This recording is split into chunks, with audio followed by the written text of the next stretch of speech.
जयतु संस्कृतम। स्वागत है आपका अपने YouTube चैनल श्रेयांश संस्कृत पर। मैं सत्यनारायण उपस्थित हूँ हरियाणा विद्यालय शिक्षा बोर्ड के 10वीं कक्षा के छात्रों के लिए संस्कृत का एक अभ्यास प्रश्न पत्र लेकर। इससे पहले भी हम एक अभ्यास प्रश्न पत्र हल कर चुके हैं। जिसने उसका वीडियो नहीं देखा है वो डिस्क्रिप्शन के लिंक में जाएं और पहले प्रश्न पत्र का हल देखें। तो आइए हम आते हैं इस अभ्यास प्रश्न पत्र पर। यह सत्र 2024-25 के लिए है और हम इसके सामान्य निर्देशों को देखते हैं। प्रत्येकम खंडम अधिकृत्य उत्तराणि एकस्मिन् स्थाने एव क्रमेण लेखनीयानि। प्रत्येक खंड के, हमारे प्रश्न पत्र में 5 खंड हैं और प्रत्येक खंड के प्रश्नों के उत्तर एक साथ लिखने हैं। प्रश्न संख्या प्रश्न पत्रानुसारम एव अवश्यम एव लेखनीया। प्रश्न पत्र की संख्या के अनुसार ही प्रश्नों की संख्या उत्तर पुस्तिका में लिखनी है। श्रेष्ठ अंकान प्राप्ति सुस्पष्ट लेख लेखनीय। और अच्छे अंक प्राप्त करने के लिए हमें लिखाई को सुंदर रखना है और अच्छे ढंग से लिखना है। देखिए, सबसे पहला खंड है हमारा अपठित अवबोधन। और अपठित अवबोधन के अंतर्गत एक गद्यांश होता है जो हमारी पाठ्यपुस्तक से नहीं होता। उसको पढ़ने के बाद प्रश्नों के उत्तर दिए जाते हैं। इसमें कई बार हमें ऐसा होता है कि हम एक पदेन उत्तरता के उत्तर अच्छे से नहीं दे पाते, एक पद चुन नहीं पाते हैं अच्छे से। तो हमें कोशिश करनी चाहिए कि उस पंक्ति के शब्दों को गद्यांश में मिलाएं और उस पूरी लाइन को उठाकर लिख दें। हमारा उत्तर उसमें आ जाएगा और अंक भी मिल जाएंगे। देखिए, गद्यांश को देखते हैं। एकः काकः मुखे रोटिका खंडम गृहीत्वा वृक्षे उपविष्टः आसीत्। एक कौवा अपने मुंह में रोटी का एक टुकड़ा लेकर वृक्ष पर बैठा था। एक जम्बूकः काकम दृष्ट्वा अवदत्। एक गीदड़ सबसे चालाक होता है, जैसा हमें पता है। कौवे को देखकर कहता है, भो मित्र, अरे मित्र, खगेशु भवान मधुर गायक। पक्षियों में आप सबसे अच्छे गायक हैं। यहां देखते हैं कि किस प्रकार से चालाक गीदड़ अपनी चालाकी दिखा रहा है। कृपया गायतु इति, इसलिए आप मेरे लिए एक गाना गाएं। काकः किंचित विचार्य रोटिका खंडम पादयो अधः स्थापित्वा अवदत्। कौवे ने कुछ देर सोचा और इसके बाद रोटी के टुकड़े को अपने पैरों के नीचे दबाकर कहा, रे अरे नाहम पूर्ववत मूर्खः, मैं पहले की तरह मूर्ख नहीं रहा हूं। लज्जितः जम्बूकः ततः पलायित, और शर्मिंदा होकर वह गिद्दड़ वहां से चला गया। जैसा कि हमें पहले एक कहानी सुनाई गई थी कि किस तरह से एक चालाक गिद्दड़ कौवे को कहता है कि आप मुझे गाना सुनाओ, और जैसे ही वो चोंच खोलता है रोटी गिर जाती है और रोटी लेकर गिद्दड़ चला जाता है। लेकिन यहाँ कौवा बहुत चालाक हो चुका है। देखिए क्या करता है हमारा कौवा। एक पदेन उत्तरतः, एक पद में उत्तर देना है। पहला प्रश्न है, काकः कुत्र उपविष्ट आसीत्। कौवा कहाँ बैठा था? वृक्षे। हमारा उत्तर बनेगा वृक्षे। कः लज्जिता अभवत्। लज्जित कौन हुआ? लज्जिता जम्बूकः। उत्तर हमारा होगा जम्बूकः। रे नाहम पूर्ववत मूर्खः इति का कथयति। मैं पहले की तरह मूर्ख नहीं हूं, ऐसा किसने कहा? काकः, कौवे ने कहा। आगे चलते हैं प्रश्न नंबर 2 पर। और प्रश्न नंबर 2 हमारा कहता है, पूर्ण वाक्येन उत्तरतः। जम्बूकः काकम दृष्ट्वा किम अवदत्। यहां से हमारा है, जम्बूकः काकम दृष्ट्वा अवदत्, भो मित्र, खगेशु भवान मधुर गायक गायतु इति। इतना हमारे प्रश्न का उत्तर होगा। आगे चलिए। काकः मुखे किम गृहीत्वा वृक्षे उपविष्ट आसीत्। यहां हमारा उत्तर है, काकः मुखे रोटिका खंडम गृहीत्वा वृक्षे उपविष्ट आसीत्। आगे चलिए। कः ततः पलायित। जम्बूकः ततः पलायित। हमारा ये उत्तर इसका हो जाएगा। और प्रश्न नंबर स भाग देखते हैं हम इसका। यहां पर है, अनुच्छेदस्य कृते उचितम शीर्षकम लिखता। अनुच्छेद के लिए उचित शीर्षक लिखना है और इसके लिए हम लिख सकते हैं चतुर काकः। चतुर काकः हमारा शीर्षक बनेगा इसका। यथा निर्देशम उत्तरतः। निर्देश के अनुसार उत्तर देना है। अधः इत्यस्य पदस्य किम विलोम पदम गद्यांशे प्रयुक्तम। अधः का विपरीतार्थक ऊपरी होता है भाई। गृहीत्वा अत्र का प्रत्यय, गृहीत्वा में कौन सा प्रत्यय है? गृहीत्वा में हमारा कत्वा प्रत्यय है भाई। आगे चलिए, गृहीत्वा में कत्वा प्रत्यय है। इसके बाद हमारा प्रश्न आ गया मधुर गायक अत्र विशेषण पदम किम। मधुर गायक, यहां पर विशेषण पद क्या है? मधुर। अवदत् इत्यस्मिन् पदे का लकार, अवदत् जिसके आगे अ लगा हुआ होता है वह हमेशा लंग लकार होता है और हमारा ये है लंग लकार। आगे चलते हैं भाई प्रश्न नंबर 2 पर। और प्रश्न नंबर 2 में रचनात्मक कार्य है जिसमें हमारा एक पत्र है, उसमें रिक्त स्थानों की पूर्ति करनी है। मंजूषा में हमारे पास 4 शब्द हैं। जानामि जानता हूं, प्राप्तवान प्राप्त किया, प्रतिष्ठित प्रतिष्ठित है या प्रसिद्ध है, निवेदनम निवेदन। देखिए हमारा जो पत्र है उसमें क्या है? सेवायाम प्रधानाचार्य महोदय राजकीय वरिष्ठ माध्यमिक विद्यालय क ख ग श्रीमंतः सविनयम, और इसके बाद आता है निवेदनम। तो हमारे पहले में आएगा निवेदनम। इदम यद अहम अस्मिन् वर्षे भिवानी नगरस्य राजकीय विद्यालयतः, कि मैंने इस वर्ष भिवानी नगर के राजकीय विद्यालय से 9वीं कक्षायां प्रथम श्रेण्यां सफलताम, 9वीं कक्षा में प्रथम श्रेणी में सफलता प्राप्त करना, तो प्राप्त हुआ। मम पितु स्थानांतरणम जातम, मेरे पिताजी का तबादला हो गया, स्थानांतरण हो गया है। अहम खालिस्थान यद भवतः विद्यालय हरियाणा प्रांते, अब यहाँ पर अहम जानामि, जानामि पे 3 आएगा। हरियाणा प्रांते अति, और लास्ट हमारा बचा प्रतिष्ठित है, कि मैं जानता हूं कि आपका विद्यालय हरियाणा प्रांत में सबसे प्रसिद्ध है। अहम अत्र पठितुम इच्छामि, मैं यहाँ पढ़ना चाहता हूँ। आशा से भवान मम प्रार्थनाम स्वीकृत्य माम अनुगृह्यति, और मुझे उम्मीद है कि आप मेरी यहाँ प्रवेश देने की प्रार्थना को स्वीकार करके मुझे अनुग्रहित करेंगे।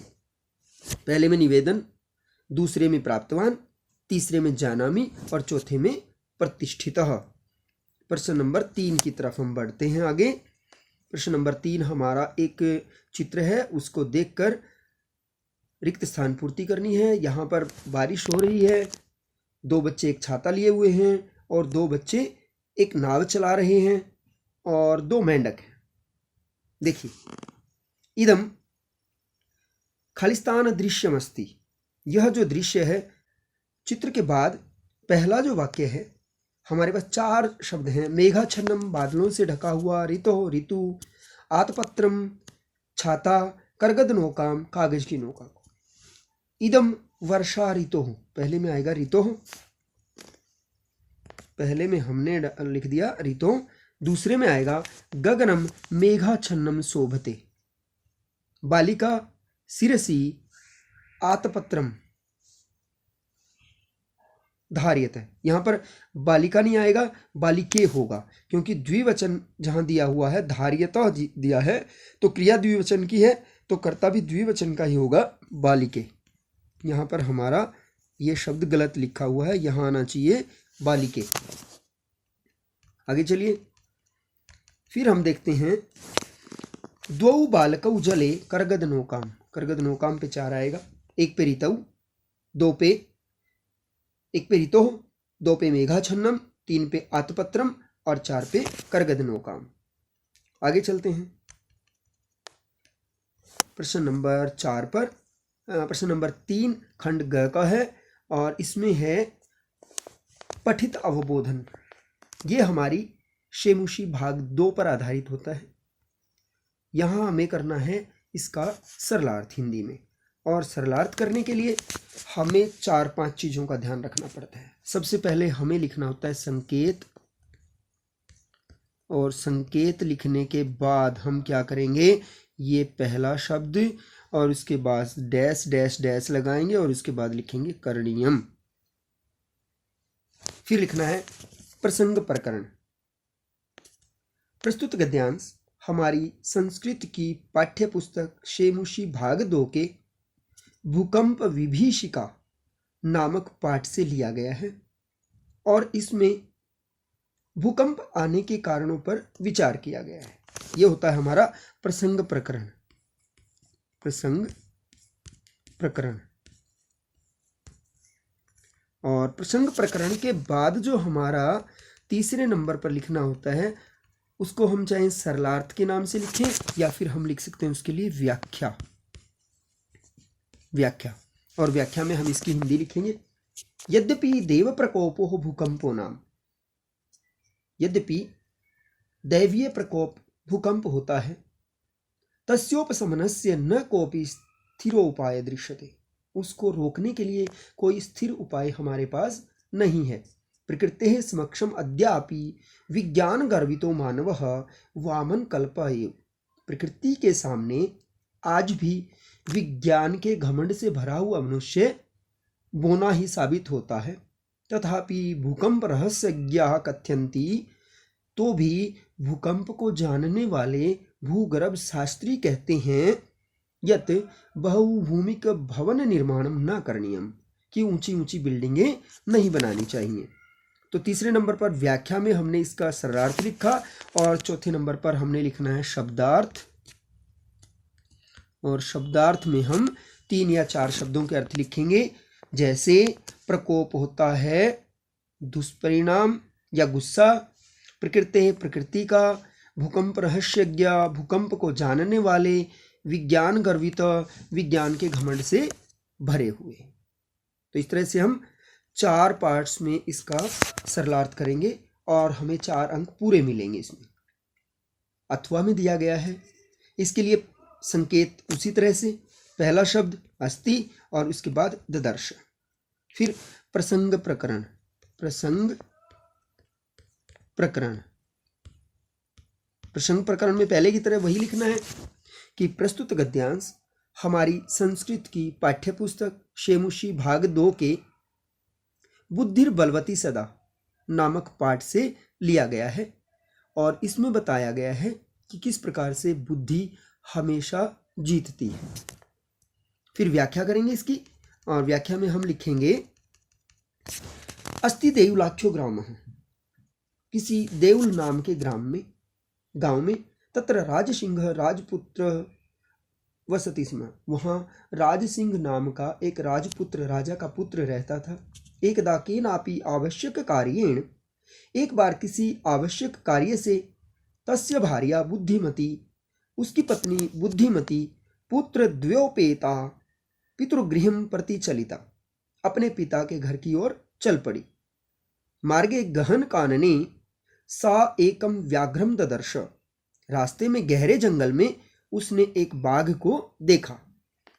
इसके बाद चौथा जो हमारा पॉइंट होता है वो शब्दार्थ होता है और शब्दार्थ में राजपुत्र, राजा का पुत्र, केनापि किसी, आवश्यक कार्येण जरूरी काम से, पुत्र द्व्योपेता 2 पुत्रों को लेकर, गहन कानने गहरे जंगल में, ददर्श देखा। तो इस तरह से हम 3 या 4 शब्दों के अर्थ हम लिखेंगे और इस तरह से हमारे 4 के 4 अंक पूरे इसमें आएंगे। आगे चलते हैं। चौथा प्रश्न है। चौथे प्रश्न में एक श्लोक दिया है जिसका सरलार्थ हमें करना है।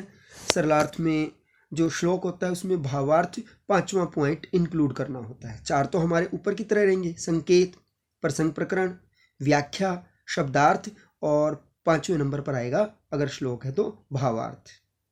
देखिए, आलस्यम ही मनुष्याणाम शरीरस्थो महान रिपु, संकेत में वही रहेगा हमारा आलस्य और नावसीदति।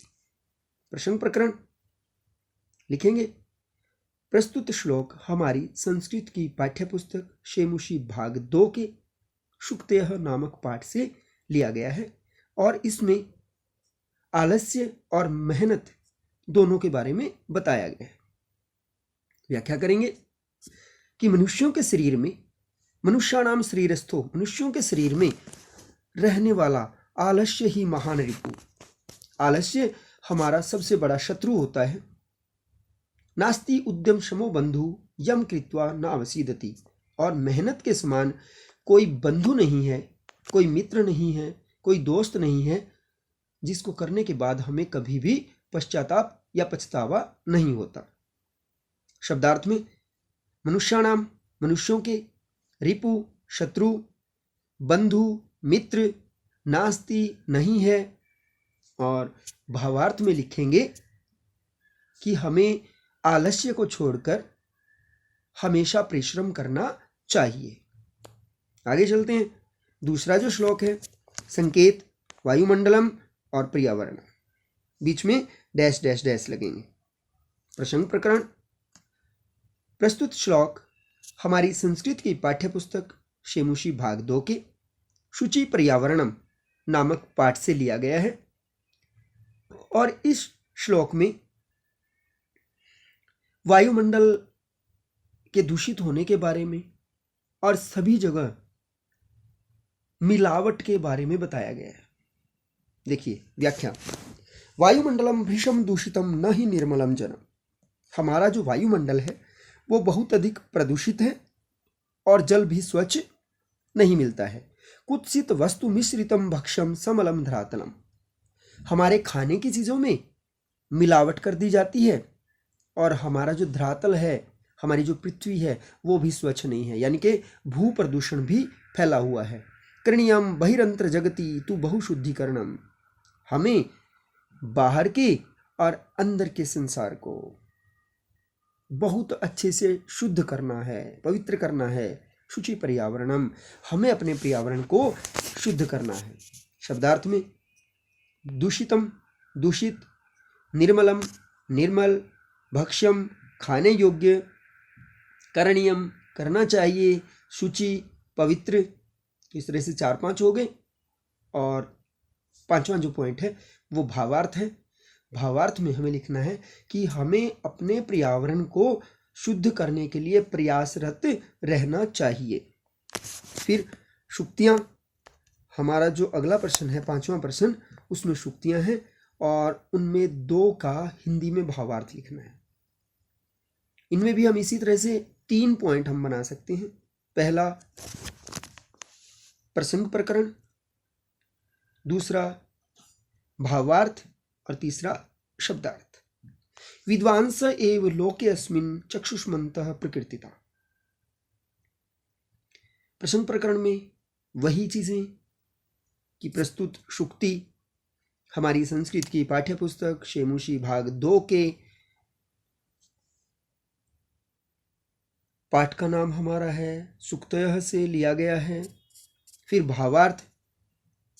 भाव, इस सुक्ति का भाव यह है कि इस संसार में जो विद्वान लोग हैं वही असलियत में आंखों वाले हैं, यानी कि वो अपना अच्छा और बुरा देख सकते हैं, और जो व्यक्ति अपना अच्छा और बुरा देख सकता है वही आंखों वाला है। अन्यथा जो व्यक्ति अपना अच्छा और बुरा नहीं देख सकता वह अंधे के समान है। फिर दूसरी शुक्ति देखिए, न कुर्याद अहितम कर्म प्रेभ्य कदापि च। हमें अगर अपनी भलाई चाहनी है और सुख चाहिए तो हमें दूसरों का अहित नहीं करना चाहिए। तो भावार्थ इसका लिखेंगे कि मनुष्य को अपना भला चाहने के लिए दूसरों का अहित नहीं करना चाहिए। जैसी करनी वैसी भरनी, ये भी हम लिख सकते हैं। और 2 शब्दार्थ लिखेंगे।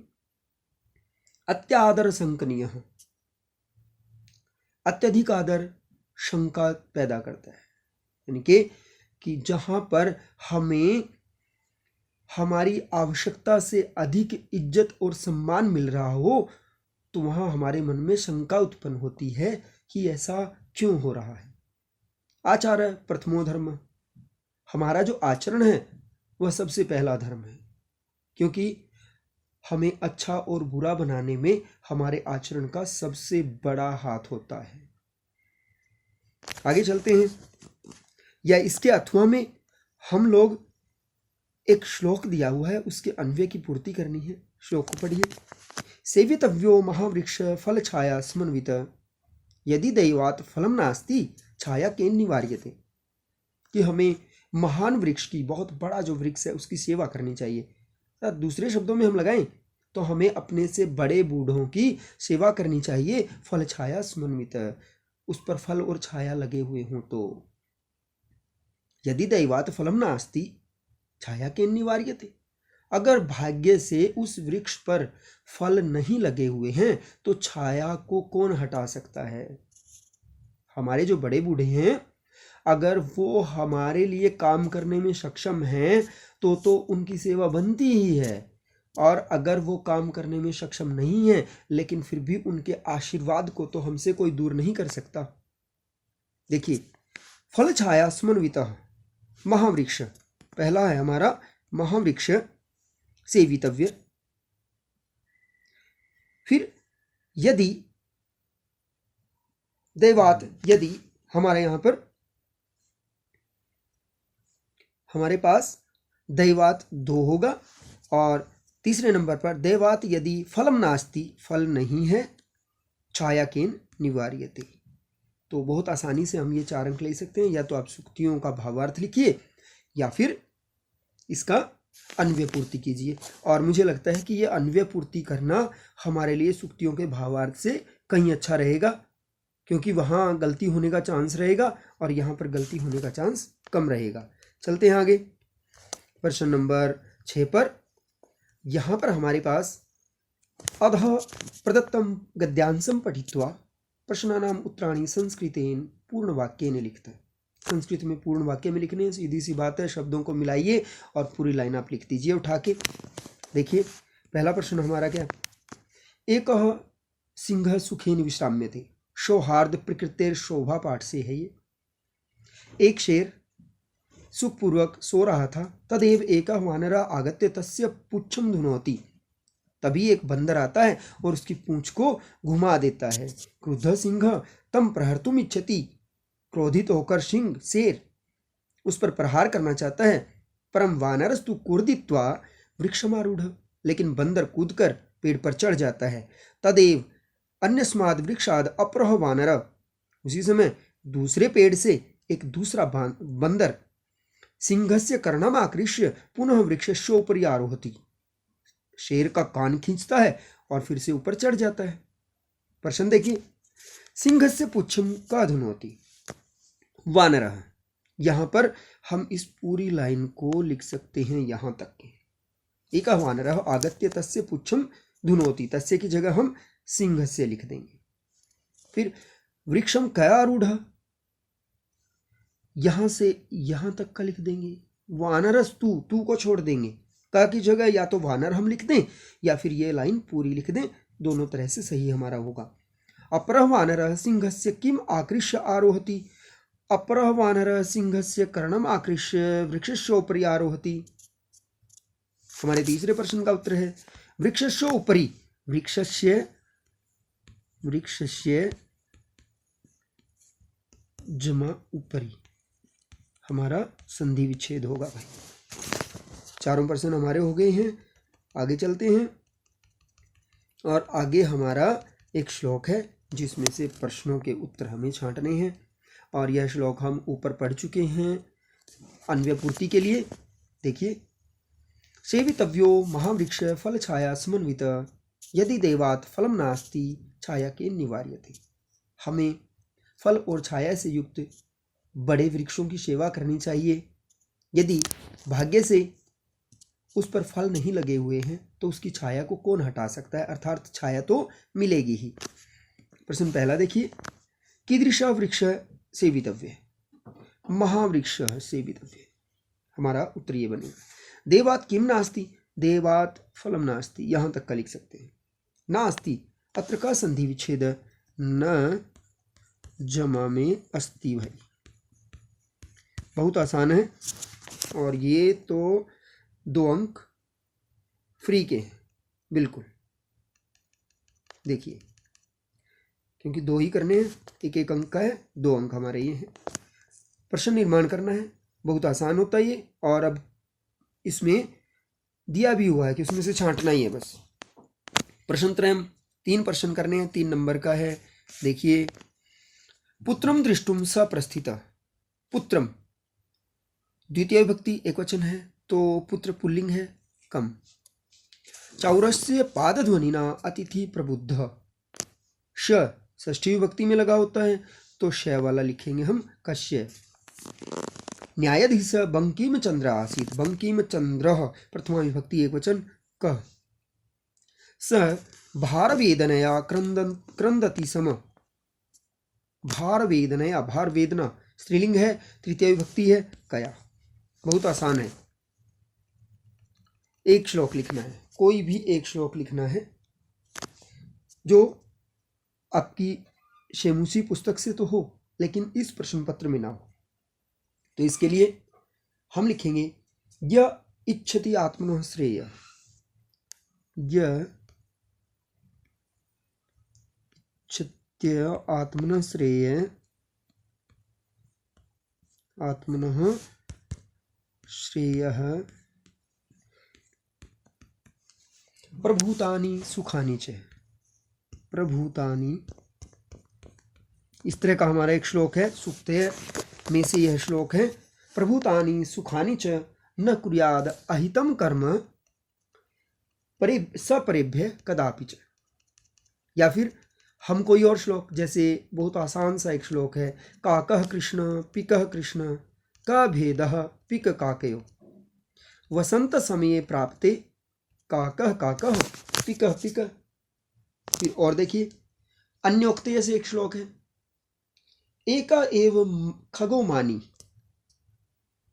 वने वसति चातकः। बहुत आसान श्लोक है। एको एव खगः मानी वने वसति चातकः पिपासितो वा म्रियते याचते वा पुरंदरम। बहुत अच्छा श्लोक है, यह भी हम कर सकते हैं। अनुप्रयुक्त व्याकरण पे आ जाइए भाई, ये हमारा खंड बहुत आसान होता है और पूरे अंक आते हैं भाई व्याकरण में। स्वर संधि क्या होती है? स्वर संधि या व्यंजन संधि की परिभाषा हिंदी में देनी है और एक उदाहरण देना है। स्वर हम लिख सकते हैं सीधा सीधा सा, आसानी से, बहुत आसान होगा। स्वर जमा में स्वर बराबर स्वर संधि।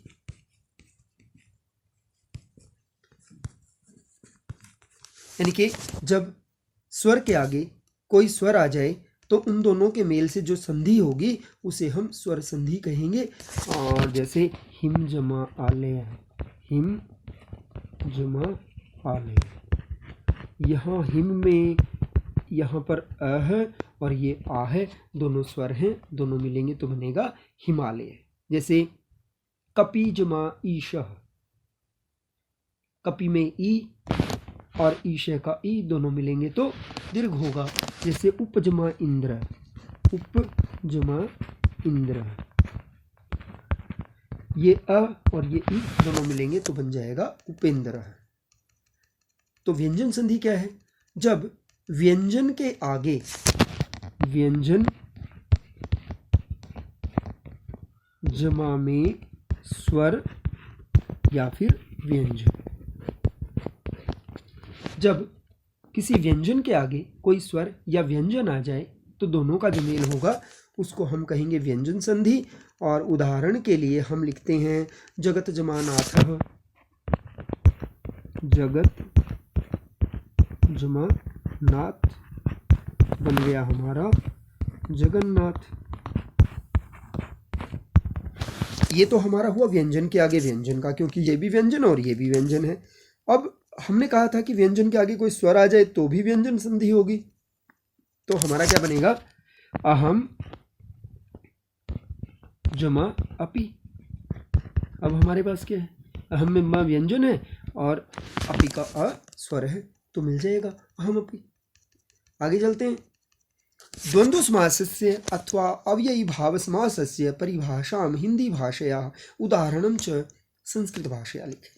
उदाहरण संस्कृत में देना है, परिभाषा हिंदी में देनी है। द्वंद्व समास, द्वंद्व का अर्थ होता है जोड़ा। द्वंद्व का अर्थ है जोड़ा, यानी कि जिस समास में दोनों पद प्रधान हो, दोनों पद प्रधान। कौन सा समास होगा? द्वंद्व समास होगा, उसे द्वंद्व समास कहते हैं। और उदाहरण में हम लिख देंगे रामकृष्णौ, भीमार्जुनौ, मातपितरौ, बहुत से उदाहरण हैं हमारे पास जिनको हम द्वंद्व समास के लिए लिख सकते हैं। अव्ययी भाव समास, जिस समास का पहला पद अव्यय या उपसर्ग हो उस समास को अव्ययी भाव समास कहते हैं।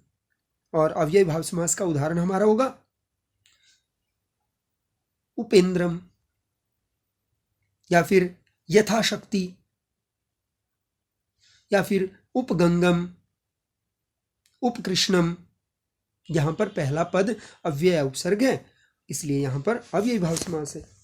संप्रदान कारक अथवा अपादान कारक से परिभाषा हिंदी भाषायाम उदाहरणम च संस्कृत भाषया लिखत। जिसको कुछ देकर खुश किया जाए, जिसको कोई वस्तु या कोई भी चीज देकर खुश किया जाए उसे संप्रदान कहते हैं। जैसे नृपः याचकाय धनम ददाति, राजा याचक को धन देता है। दिया किसको जा रहा है? याचक को। तो यहां पर याचक क्या है? संप्रदान है।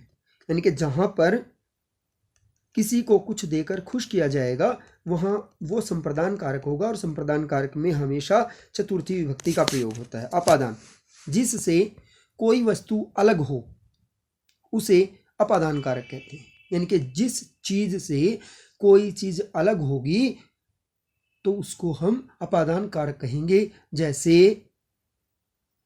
वृक्षात पत्राणि पतंती, यहां पर पत्ते वृक्ष से अलग हो रहे हैं, तो यहां पर वृक्ष जो है वो हमारा क्या है? अपादान कारक है। और अपादान कारक में हमेशा पंचमी विभक्ति का प्रयोग होता है। आगे चलते हैं प्रश्न नंबर 11 पर। और प्रश्न नंबर 11 हमारा शब्द रूप जो बहुत आसान होते हैं याद करने में, पढ़ने में। देखिए, बालक शब्द से चतुर्थी विभक्ति एक वचन, जो अकारांत शब्द होते हैं चतुर्थी विभक्ति में उसके साथ आय जोड़ दो, बन जाएगा इसका बालकाय, बना हमारा बालकाय। राम शब्द से पंचमी विभक्ति द्विवचने, पंचमी यानी कि तृतीया चतुर्थी पंचमी सब एक जैसी होती है, उनमें भ्याम जुड़ा होता है, रामाभ्याम। फिर देव शब्द से सप्तमी विभक्ति बहुवचने देवेशु, देवेशु। आगे चलते हैं। नदी शब्द से प्रथमा विभक्ति बहुवचने, शब्द का प्रथमा विभक्ति बहुवचन में नद्यः, नदयः ऐसे, या फिर हम इसको लिख सकते हैं नद्यः, दोनों सही है। आगे चलते हैं। लता शब्द से द्वितीया विभक्ति एक वचने, लता आकारांत पुल्लिंग है, म जोड़ दो, लताम, लताम हो गया भाई इसका। आगे चलिए, हमारे पास यहाँ पर दिए हुए हैं 5, 6 और उनमें से हमें करने हैं सिर्फ 4 अंक का हमारा ये। किम शब्द पुल्लिंग षष्ठी बहुवचने, केशाम, केशाम सर्वनाम में है भाई। देखिए आगे चलते हैं। धातु रूप हमारे हैं और धातु रूप में भी 6 दिए हुए हैं, जिनमें से हमें 4 करने हैं, प्रत्येक 1 अंक का है।